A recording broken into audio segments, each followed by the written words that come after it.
Good morning, students. Have a nice day. Standard 7 में आज का चैप्टर है 9। उसका शीर्षक है समय सारिणी। समय बहुत कीमती है मित्रों। समय का हमारे जीवन में बहुत ही महत्व है। समय के सदुपयोग के लिए जीवन में किसी भी काम का व्यवस्थित आयोजन करना अत्यंत आवश्यक है। समय की बचत के लिए ही हमारे रोज़मर्रा के काम जैसे कि पाठशाला, बस, रेल, हवाई जहाज आदि के समय सारिणी बनाई जाती है। यह इस इकाई में ऐसे ही कुछ समय सारिणी अभ्यास के लिए रखी है। एक आदर्श उपभोक्ता के रूप में हमारे क्या क्या फ़र्ज एवं अधिकार बनते हैं, इसकी जानकारी हेतु इस इकाई में कुछ भावपत्रक आदि जानकारी के हेतु रखे हैं। बच्चों, आप रोज़ सुबह में जागने से लेकर सोने तक क्या क्या प्रवृत्ति करते हैं वो लिखिए। फॉर एग्ज़ाम्पल मैं आपको कुछ बताऊंगी, जैसे कि जैसे मैं एक बच्चा हूँ और मैं एक विद्यार्थी हूँ, तो मेरा जो रूटीन है मीन्स मेरा जो टाइम टेबल है उस हिसाब से मेरा उठने का समय है 6 बजे और मेरी प्रवृत्ति है दांत साफ करना, नित्यक्रम करना और नहाना धोना। फिर 7:30 बजे मैं चाय नाश्ता करूँगी। फिर 8 बजे प्रार्थना करके पढ़ाई करने बैठ जाऊंगी। फिर 10 बजे भोजन करके स्कूल जाने के लिए तैयार हो जाऊंगी और 11 से 5 बजे तक स्कूल में पढ़ाई करूंगी। फिर 5 से 5:30 बजे घर लौटकर नाश्ता करूंगी और 6 से 7 बजे तक खेलूंगी। 7:30 बजे मैं भोजन करूंगी और 8 से 9 बजे तक गृह कार्य करूंगी। फिर 9 से 10 बजे तक मनोरंजन तथा शयन। अब ये मेरा हुआ रूटीन। तो बच्चों, आप उस हिसाब से अपना रूटीन लिखें कि आप सुबह से उठकर पूरा दिन क्या नित्य कर्म करते हैं और फिर शाम रात को सोते हैं। तो पूरे दिन का जो समय है, समय दरमियान आपने जो कुछ किया वो आप यहाँ पे लिखिए। आपके घर से कौन कितने बजे और कहाँ जाते हैं उसकी समय सारिणी बनाइए। यहाँ पे क्रम, नाम, समय और कहाँ मतलब कि स्थल दिया गया है। तो जैसे कि मैं अपना उदाहरण देती हूँ। मैं एक छात्र हूँ और मेरे घर में मेरे दादाजी हैं। वो समय 6:30 बजे उठने का और फिर वो सैर करने के लिए जाते हैं सुबह के। और फिर दूसरे क्रम में आता है मेरे छोटे भाई बहन जो 7 बजे उठते हैं और तैयार होकर स्कूल जाते हैं। तीसरा आता है मेरा बड़ा भाई और समय उसका उठने का 9:30 बजे और वो कॉलेज जाता है। चौथा आता है मेरे पिताजी, वो 10 बजे। वो कहाँ जाते हैं? दुकान जाते हैं या फिर अपने ऑफिस जाते हैं। फिर मेरी दादी माँ आती है, वो 10:30 बजे नहा धोकर मंदिर जाती है। और माताजी वो 5 बजे शाम बाज़ार कुछ चीज़ें खरीदने के लिए जाती है। तो ये मेरे परिवार के सदस्यों की सूची है जो मैंने आपको बताई। अब आप अपने परिवार के जो भी सदस्य हैं उनके दैनिक क्रिया करने का जो समय है और कहाँ जाते वो आप यहाँ पर लिखिए। अब बच्चों, यहाँ पे समय सारिणी साधन राधनपुर बस डिपो पालनपुर विभाग का समय सारिणी दिया गया है। तो ये जो दिखाया है जैसे कि डार्क ब्लैक काले अक्षर का और जो दूसरा है डार्क पिंक अक्षर के जो यहाँ पे दिखाए गए। काले रंग से लिखे रूट लोकल बस के हैं और लाल रंग से लिखे रूट एक्सप्रेस बस के हैं। ठीक है, तो आपको ये पढ़ना है जैसे कि प्लेटफॉर्म नंबर 1 वाराही रापर की ओर उसका समय दिया है। प्लेटफॉर्म नंबर 2 भूज मांडवी की ओर जाने वाली बस और उसका समय। फिर प्लेटफॉर्म नंबर 3 पे सभी शंखेश्वर की ओर और उसका समय दिया है।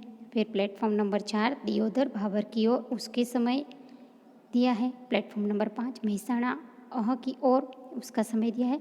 तो बच्चे, ये सब वहाँ रूट पे जाने वाली बस और उसका समय दिया गया है। बीच बीच में जो भी छोटे मोटे गांव और शहर आते हैं उनका भी नाम दिया गया है। तो आप उसको जानिए, पढ़िए और आपको पता चलेगा। और वैसे भी आप लोग बस स्टेशन पे, रेलवे स्टेशन पे जाते हो तो वहाँ पे बस और ट्रेन के रूट लिखे दिखाई देते थे। यहाँ हमें बस का समय सारणी दिया है।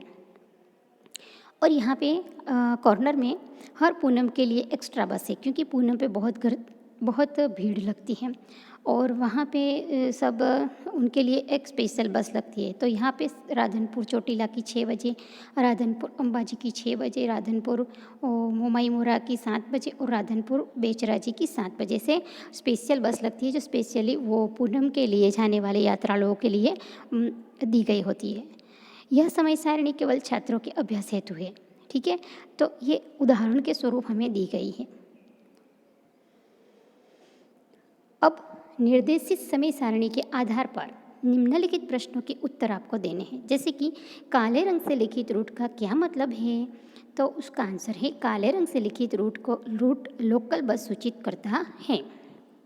फिर लाल रंग से लिखित रूट का क्या मतलब है, तो लाल रंग से लिखित रूट एक्सप्रेस बस सूचित करता है। अब बताइए, प्लेटफॉर्म नंबर 2 से जाने वाली अंबाजी माता का मड बस लोकल है या एक्सप्रेस, तो उसका उत्तर है प्लेटफॉर्म नंबर 2 से जाने वाली अंबाजी माता का मड बस एक्सप्रेस है। अब चौथा क्वेश्चन, प्लेटफॉर्म नंबर 4 से जाने वाली वलसाड़ थराद बस समय सारणी के अनुसार 10 बजे जाएगी, तब आपकी घड़ी के अनुसार क्या समय होगा। यहाँ पे 23 लिखा है, 23 लिखा है। तो प्लेटफॉर्म नंबर 4 से जाने वाली वलसाड़ थराद बस समय सारणी के अनुसार 23 बजे जाएंगी, उसका मतलब है उस समय हमारी घड़ी में रात के 11 बजे होंगे। फिर पांचवा क्वेश्चन, प्लेटफॉर्म नंबर 5 पर कहाँ कहाँ की बसें लगेगी, तो प्लेटफॉर्म नंबर 5 पर मोडासा, ईडर, विसनगर, मेहसाणा और अहमदाबाद जाने वाली बस लगेंगी। एक्स्ट्रा बसें क्यों जाएगी, तो एक्स्ट्रा बसें हर पूनम के दिन सुबह 6 बजे और 7 बजे जाएगी, जिससे यात्रालुओं को कोई परेशानी ना हो। अब यहाँ पे दिया है कि रेलगाड़ियों के बारे में कोई भी जानकारी के हेतु अपने फ़ोन से 139 नंबर डायल कीजिए। रेल के बारे में अधिक जानकारी के लिए इन्हें पश्चिम रेलवे की वेबसाइट देखें। यहाँ वेबसाइट का एड्रेस दिया है। अगर आप मतलब कि इसकी लिंक दी गई है। अगर आप हवाई उड़ान करना चाहते हैं तो हवाई अड्डे, हवाई समय सारणी, ई बुकिंग आदि के लिए एयर इंडिया की वेबसाइट देखें, तो आप ऑनलाइन भी बुकिंग करवा सकते हो। अब बच्चों, मुझे पता है कि आप सभी लोगों को टीवी देखना अच्छा लगता है, तो यहाँ पे स्टार प्लस के कुछ सीरियल के नाम दिए गए हैं, जैसे कि गुलाल, यह रिश्ता क्या कहलाते, तेरे मेरे सपने, हमारी देवरानी, सपनों से भरे नैना, मर्यादा, लेकिन कब तक, नव्या, इस प्यार को क्या नाम दूँ, वगैरह वगैरह वगैरह। ठीक है, तो ये सब समय के अनुसार ये सब सीरियल स्टार प्लस पर प्रसारित होती है। और मुझे पता है कि सब पारिवारिक फिल्म जो सीरियल होती है वो सब लोगों को देखनी अच्छी लगती है और सब देखते भी हैं। तो यहाँ पे उसकी समय सारणी दी गई है, इस हिसाब से ये सब समय पे प्रसारित होती है। तो यहाँ पे उसकी सूची सब चीज़ों की जैसे सूची होती है, तो इसकी भी सूची यहाँ पे दी है। फिर जैसे कि सेट मैक्स जो चैनल आती है, डिस्कवरी की चैनल आती है, बिफोर यू म्यूज़िक की चैनल आती है, फिर टाइम्स नाउ की चैनल्स जो न्यूज़ दिखाई देते हैं, वो इन सभी चीज़ों की चैनल लगती है और उसके भी सीरियल और जो भी कुछ प्रोग्राम उनके होते हैं वो प्रसारित होते हैं, उनकी समय सारणी यहाँ पे दी है। तो बच्चे, आप टेलीविज़न पर कौन कौन से कार्यक्रम देखते हैं उसकी समय सारणी बनाइए। जैसे मैंने यहाँ पे साइड में स्पेस दी है, तो इस हिसाब से आप अपनी मनपसंद चैनल पे कौन से प्रोग्राम कब किस समय पे देखते हैं उसका आप सूची बनाइए। जैसे कि यहाँ पे क्रम, फिर कार्यक्रम का नाम, कार्यक्रम का समय और चैनल का नाम दिया है। तो मैं अपना कहती हूँ, मैं अपना उदाहरण देती हूँ कि मैं सबसे पहले क्रम में न्यूज़ नाउ जो 9 बजे आता है और उस चैनल का नाम है टाइम्स नाउ। फिर दूसरे क्रम पे सॉलिड हिट्स और वो आता है 11 बजे और चैनल का है बिफोर यू। फिर तीसरा आता है वाइल्ड डिस्कवरी, मुझे डिस्कवरी अच्छी लगती है, तो वो उसका समय है 6 बजे शाम और चैनल है डिस्कवरी। चौथे पे आती है मेरी जंग, वन मैन आर्मी, वो कार्यक्रम आता है 8 बजे रात और वो चैनल है सेट मैक्स। फिर 5वें क्रम पे आती है आवाज़ दे कहाँ है, वो कार्यक्रम आता है 7 बजे और 4 मिनट पे और चैनल का नाम है बिफोर यू। फिर लास्ट में 6 क्रम पे आती है विद्यादर्शन, उसका समय है 10 बजे सुबह और चैनल है DD11 गुजराती पे। तो ये मैंने अपने हिसाब से अपनी पसंद के प्रोग्राम लिखे। अब आप अपनी पसंद के प्रोग्राम, समय और चैनल यहाँ पे लिखिए।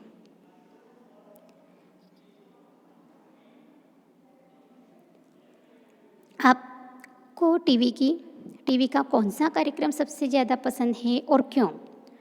तो मैं अपनी बात करती हूँ कि मुझे सोनी चैनल पर आने वाला टीवी का क्राइम पेट्रोल कार्यक्रम बहुत पसंद है, क्योंकि इस कार्यक्रम में समाज में बनने वाली अपराध की घटनाओं का वास्तविक और रोचक निरूपण किया जाता है। इसमें यह भी बताया जाता है कि पुलिस गुनहगारों को किस प्रकार पकड़ती है, और यह कार्यक्रम हमें कई तरह के से सावधानी रखने की शिक्षा भी देता है। अब आप टीवी पर शिक्षा संबंधी कौन कौन से कार्यक्रम देखते हैं? तो मैं सुबह 10 बजे से 10:30 बजे तक DD11 गुजराती पर विद्यादर्शन कार्यक्रम देखती हूँ। इसके अतिरिक्त स्कूल में दोपहर 2:30 बजे से 5 बजे तक BISAG पर अंग्रेजी, गणित और विज्ञान के पाठ देखती हूँ। मैं टीवी पर डिस्कवरी चैनल पर आने वाले एवं टाइम्स नाउ पर आने वाले न्यूज़ एवं लाइव रिपोर्ट पर आने वाले कार्यक्रम देखती हूँ। आप अपने टीवी पर प्रसारित होने वाले कार्यक्रमों का मेनू कैसे देखेंगे? तो टीवी पर प्रसारित होने वाले कार्यक्रमों का मेनू देखने के लिए पहले मैं टीवी चैनल देखूंगी, फिर उनके समय के अनुसार कार्यक्रम का नाम देखूंगी, तो मुझे अपने टीवी प्रसारित कार्यक्रम का मेनू मिल जाता है। हम कोई भी वस्तु या सेवा पैसे देकर खरीदते हैं, तो हमारा यह भी अधिकार बनता है कि हमने जो वस्तु या सेवा खरीदी है वो अच्छी हो। उपभोक्ताओं के हितों की रक्षा के लिए हमारे देश में उपभोक्ता अधिनियम भी बनाया गया है। एक आदर्श उपभोक्ता के रूप में हमारा हक एवं फर्ज बनता है कि हम जो सेवा या वस्तु खरीदते हैं उसके नापतोल, भावताल आदि के बारे में पूरी जानकारी प्राप्त करें। तो आओ यहाँ हम एक होटल के मेन्यू का अभ्यास करें। अब ये होटल के मेन्यू के हैं, जैसे कि बच्चा पार्टी, गुजराती थाली है 65 रुपीज़, गुजराती थाली फिक्स है 45 रुपीज़, पूरी सब्जी है 35 रुपीज़ और श्रीखंड पूरी है 40 रुपीज़। अब यहाँ पे सब्जी, फिर पनीर सब्जी, सलाद, सेहत के रखवाले, सबकी मीन्स अलग अलग नाम दी गई है और उसकी कीमत भी लगाई है। सब्जी के संग संग राइस, कुछ चटपटा हो जाए, कुछ ठंडा हो जाए, वो सब सूची यहाँ पे दी गई। उस हिसाब से हम अपने लिए कुछ भी डिश मंगवा सकते हैं। अब दूसरे जो पेज है, तो उसमें उपर्युक्त मेनू में से आपको खाने में क्या क्या पसंद है, तो आप सबसे पहले उसकी सूची बनाइए एवं भाव लगाकर बिल बनाइए। ठीक है, जैसे मैं बनाती हूँ, मुझे ग्रीन सलाद पसंद है जो 15 रुपीज़ का आता है, फिर सैंडविच है जो 7 रुपीज़ का आता है, आलू मटर 30 रुपीज़ का आता है, परोठा 7 रुपीज़ का आता है और आइसक्रीम 20 रुपीज़ की। अब सब मिला के मैंने उसका टोटल लगाया, जैसे कि कुल हुए 79 रुपीज़। तो इस हिसाब से आप भी अपनी मनपसंदीदार चीज़ें यहाँ पे लिखिए, उसकी प्राइस लिखिए, फिर उसका टोटल बनाइए। ठीक है, अब निम्नलिखित प्रश्नों के उत्तर दीजिए। क्या आप कभी कोई भी बिल का टोटल मूल्य जांचते हैं? तो अब मैं अपनी बात करूं तो हाँ, मैं हमेशा किसी भी बिल का टोटल मूल्य जांचती हूं। अच्छा, सेकंड क्वेश्चन, हम बिल का टोटल मूल्य क्यों जांचना चाहिए? क्योंकि बिल में लिखी गई रकम सही है या नहीं, इसे देखने के लिए हमें टोटल मूल्य जांचना चाहिए ना बच्चे। हम कोई वस्तु खरीदते हैं तो उसका बिल क्यों लेना चाहिए? क्योंकि हम जब भी कोई वस्तु खरीदते हैं तो खरीद का सबूत रखने के लिए, उसकी कीमत की जानकारी के लिए एवं वस्तु में कोई क्षति हो तो उसे बदलवा सकते हैं, इसके लिए उसका बिल लेना चाहिए ताकि वो व्यापारी है वो फिर ना जाए। खाने पीने की वस्तुओं पर लगाए जाने वाले हरे रंग, इस चिन्ह का क्या अर्थ है? खाने पीने की वस्तुओं पर लगाने जाने वाले हरे रंग का इस चिन्ह का अर्थ है खाद्य पदार्थ शाकाहारी है। अगर वो रेड कलर दिखता है तो वो नॉन वेजिटेरियन होता है, मीन्स मांसाहारी होता है। हरा चिन्ह शाकाहारी पदार्थ के और लाल चिन्ह मांसाहारी पदार्थ का सूचक है। तो ये हमेशा प्रोडक्ट खरीद के टाइम आप ध्यान रखना। अब यहाँ पे पंडित दीनदयाल उपभोक्ता भंडार का वाजवी भाव की सरकार मान्य दुकान के यहाँ पे भाव लगे हुए हैं। यहाँ पे क्रम है जिसमें चीज़ें 5 क्रम, फिर वस्तु का नाम दिया है जैसे चीनी, नमक, गेहूँ, चावल, मिट्टी का तेल, प्रति आदमी अनुपात उनकी कीमत लगाई गई है। मतलब कि 350 ग्राम का होगा तो उसकी कीमत कितनी, 13.50 रुपये, ऐसा 13 रुपीस और 50 पैसे, इस तरह से सबकी कीमत लगाई गई है। तो आप इसे पढ़िए और जानिए कि किस तरीके की ये सूची होती है। चीनी 350 ग्राम, 350 ग्राम, जैसे कि प्रति आदमी अनुपात और प्रति कार्ड अनुपात अधिकतम संख्या अनुसार, और कीमत 13 रुपीस 50 पैसे। नमक आयोडीन युक्त 1 किलोग्राम, 1 किलोग्राम 1 रुपया। फिर गेहूँ 15 किलोग्राम, 15 किलोग्राम 5.40 रुपये, 5.40 पैसे, 5 रुपीस 40 पैसे।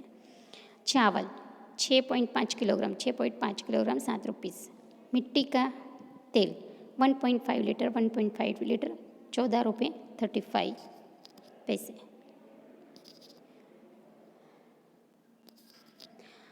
उपर्युक्त बहाव पत्र के आधार पर बताइए कि आपके परिवार के सदस्यों की संख्या के अनुसार आपको कौन सी चीज़ कितनी मिलेगी और कितने रुपये होंगे।